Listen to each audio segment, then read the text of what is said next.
你代表校隊嗰年應該我哋都好多名將喎，有邊幾位咧？山道士咯，你係山道士嘅同學，同級，同級，係，但係因為佢 Form 1嗰陣時踢波太叻啦，係，就荒廢咗少少學業，所以就臨班，跟住咧就我一路升咯，佢一路喺嗰度咯。佢讀咗5年 Form 1，係歷史記錄嚟㗎喎。歷史記錄嚟㗎，點解可以咁樣做咩？因為佢踢波太叻啦，你明唔明啊？佢當年喺學校係咪應該踢中場？佢係中場嚟嘅，你咧我係前鋒，入唔入到波㗎？入唔到波㗎。嗰陣時玩綜藝係冇出 show 錢嘅，唔會啩？冇嘅，真係冇嘅。所有綜藝嘅有獎品嘅 show 咧係唔會有 show 錢，唔會有收錢㗎。所以你肯蝕底去做呢一 part 嘅嘢，你有個長輩，譬如掌門人，有長輩，佢俾個機會你去做呢樣嘢，因為佢會同你講嗱，呢個嘢係一個好嘅。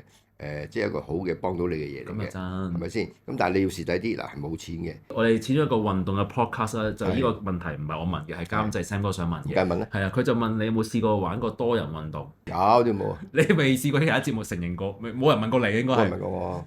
有乜嘢未見過？我都成日講乜嘢都見過，咩都試過。而家需要個人冇乜嘢特別咯。當初點解會去嘗試呢件事咧？